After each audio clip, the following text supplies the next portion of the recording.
PC방 푸차는 푸차가 아니라 오픈 대행이다 막 이런 얘기를 많이 해요. 그런 담당 직원들 연락하면 전화 안 받죠.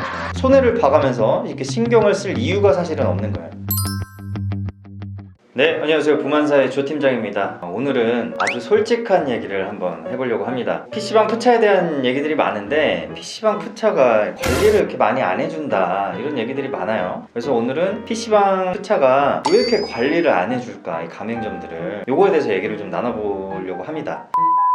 다른 업종 프랜차이즈들은 괜찮은데 PC방 차만 왜 이렇게 나쁜 걸까? 이런 의문이 좀 들죠. 다른 프랜차이즈들과 PC방 프랜차이즈의 이런 구조적인 차이점이 있는데 그것들을 먼저 알면 좋습니다. 푸차의 종류가 이제 두 가지가 있어요. 첫 번째는 처음에 이제 오픈을 시켜줄 때, 개설할 때 이제 거기에 수익을 좀 얻죠. 개설 마진 플러스 유통 마진, 이 두 가지를 가져가는 프랜차이즈들이 있습니다. 대표적으로 뭐 치킨, 카페, 피자 프랜차이즈나 유통을 하는 프랜차이즈들은 다 여기에 해당이 됩니다. 뭐 치킨 같은 경우에는 뭐 염지된 생닭이나 뭐 소스, 박스 뭐 이런 것들 등등등, 뭐 카페는 원두나 시럽 뭐 다양하죠. 그런 것들에게 마진을 측정을 해놨기 때문에 유통하는 회사인 거예요, 프랜차이즈는. 그러다 보니까 자연스럽게 뭐 개설 마진을 보고 오픈을 시켜주기도 하지만 간판 가리도 많이 해요. 기존의 뭐 피자집을 영업사원이 가서 이 간판을 새로 갈자고 제안을 하는 거죠. 우리가 본사에서 다 지원을 해주겠다, 우리 음식 납품 받아서 팔아라. 그래서 장사가 잘 되면 납품을 많이 하게 될 거고 본사도 돈을 벌고 여기도 돈을 벌고, 그러다 보니까 다양한 브랜드를 한 번에 하는 그런 배달 매장도 이제 생기는 게 이런 현상 때문이죠. 그런 데들은 이제 브랜드가 유명해져야 되기 때문에 브랜드값, 로열티를 또 필수로 받기도 합니다. 또 하나는 이제 개설 마진 푸차가 있죠. 개설할 때 말고는 유통을 안 하기 때문에 개설할 때 마진을 보고 끝나는 거예요. 그게 대표적으로 시설업인 PC방이 있습니다. 시설업들은 대부분 여기에 해당이 되죠. 따로 본사랑 이제 가맹점이랑 오픈 이후에 거래하는 게 없기 때문에 먹거리도 본사가 주는 게 아니에요. 그냥 먹거리 업체, 유통업체들이 있어요. 거기랑 그냥 골라서 계약을 하게 되는 거고, 보통 그런 업체들을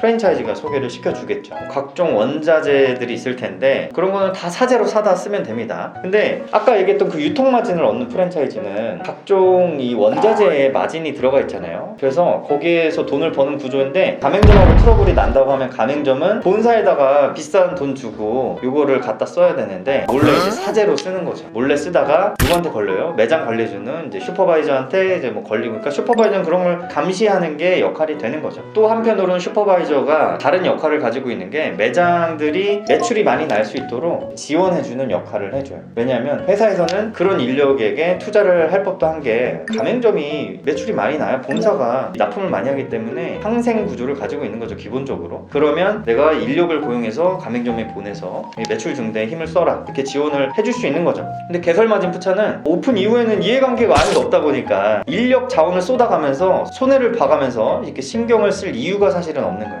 그리고 슈퍼바이저가 이제 오픈 일정이 없어요. 그럴 때 기존 가맹점에게 여기 연락 왔는데 한번 가봐라 해서 이제 가볼 수는 있는 거죠. 그 정도, 딱 그렇게 방문하는 정도고, 로열티를 이제 PC방도 보통은 브랜드들이 받는데 로열티마저 안 내는 브랜드들이 간혹 있습니다. 그런 브랜드들은 이런 방문조차도 인건비가 이게 다 손해기 때문에 더 신경을 안 쓰겠죠. 그러니까 이 사람들이 PC방 푸차는 푸차가 아니라 오픈 대행이다 막 이런 얘기를 많이 해요. 네, 맞습니다. 오픈 대행. 오픈 대행이 되는 거죠. 자, 그러면 오픈 이후에 가맹점에 돈을 벌어야 본사도 돈을 버는 그런 상생 구조를 가지고 있는 유통 마진 푸차가 꾸준히 가맹점에 관심을 가지면 착한 거고, 오픈 이후에 이해관계가 없어가지고 이 관심을 안 줘요, 신경을 안 쓰는 그런 푸차가 나쁜 걸까? 어떻게 생각하십니까? 이거는 착하고 나쁘다의 문제가 아니라 이해관계가 있고 없고의 차이겠죠. 그런 문제니까 이걸 명확하게 이제 인지하고 창업을 처음에 시도하시는 게, 진입하시는 게 좋습니다.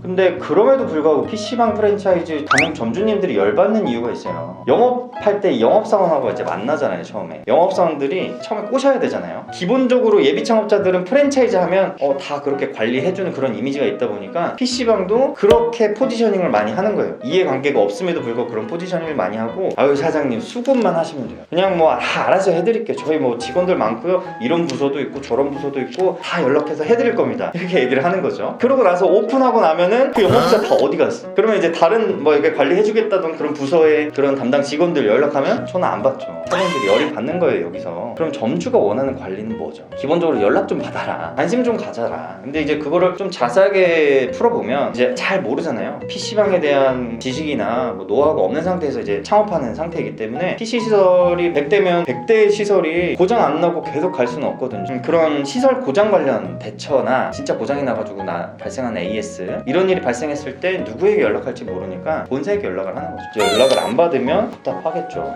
뭔가 사기당한 것 같아. 이런 배신감이 또 들 수 있는 문제죠. 그리고 이제 매출이 안 나와요. 오픈하고 뭐 2개월이 지나고 3개월이 지났는데 매출이 안 나오니까 답답한 마음에 연락을 했는데 얘 또 연락을 안 받아. 그러니까 도움을 받을 수도 없는 게 이제 답답한 거고, 운영적인 애로사항들이 있어요. 그런 거를 이제 해결하고 싶을 텐데, PC방 이제 운영하시는 분들은 잘 아시겠지만 PC방에 필요한 업체들이 다 각각 있거든요. 그러면 그 업체한테 연락을 하면 돼요. 예를 들면 뭐 노하드 업체가 있죠. PC에 서버 업체가 다 있습니다. 그래서 그 PC에 무슨 문제가 생기면 대부분 노하드 업체가 해결을 해줍니다. 그래서 노하드 업체한테 그렇게 연락을 해서 해결을 하면 되는데, 무조건 본사에 연락을 하는 거죠. 먹거리 관련한 문제도 그냥 먹거리 업체에 바로 다이렉트로 연락을 하고, 카운터에 뭐 문제가 생겼다 그러면 카운터 업체에 또 문의를 하면 되는데, 본사에게 연락을 해봐야 본사 사람이 각 업체한테 연락을 해서 문의를 해가지고 그 들은 얘기를 다시 사장님한테 전달하는 그런 과정이 있기 때문에 어차피 시간만 오래 걸립니다. 이 PC방 예비 창업자가 창업하기 전에 가져야 될 마음가짐이 뭐냐면, 푸차가 오픈 이후에 다 알려주겠지 뭐 이런 생각을 하시면 안 돼요.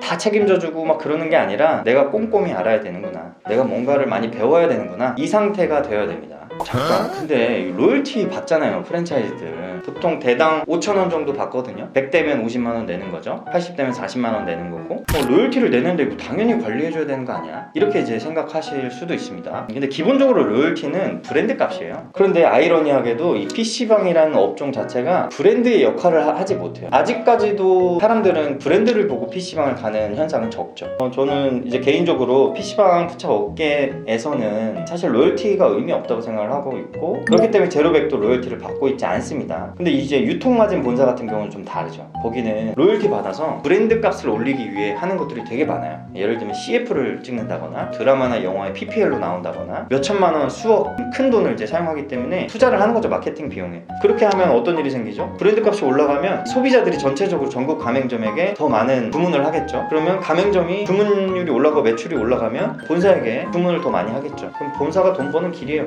그래서 선순환이 이루어지는 거고, 그런 구조를 가지고 있는 거죠. 그런 차이점을 아시는 게 중요하고, 얘네들은 단순히 왜 관리를 안 해주는 거야? 왜 이렇게 무책임한 거야? 이런 논리로 가면은 답이 없습니다. 그래서 이런 거를 이해하고 창업을 준비하시면 될 것 같고, 그런데 이제 PC방 프랜차이즈가 명색의 프랜차이즈라면 가맹점이랑 아무리 이해관계가 없다고 하더라도 이 오픈한 가맹점이 곧 브랜드의 얼굴이고, 오픈한 가맹점들을 보고 결국에는 또 새로운 신규 창업자가 들어오게 되는 거거든요. 그래서 한때 이제 제로백도 고민을 많이 했죠. 로열티를 저희가 안 받아도 사장님들이 매장을 꾸준히 잘 운영할 수 있는 방법이 없을까, 이런 고민들을 많이 했고, 그래서 나온 게 이제 저희가 사장님들 모여있는 네이버 카페를 열어서 운영을 하고 있고, 저희가 직영점을 운영하고 있기 때문에 직영점 운영하면서 생기는 그런 노하우나 계속 앞으로 업데이트되는 내용들, 그런 것들을 카페에 공유를 하면 직영점 직원들도 보고 사장님들도 그걸 보고 따라할 수 있게끔 사안들에 대해서 공유하는 데 지금 쓰이고 있죠. 사실 이것도 부족합니다. 이것도 부족하기 때문에 저희가 홀로서기 프로젝트라는 거를 또 하고 있죠. 다음 영상에는 홀로서기 프로젝트가 사장님들께 어떤 도움이 될 수 있는지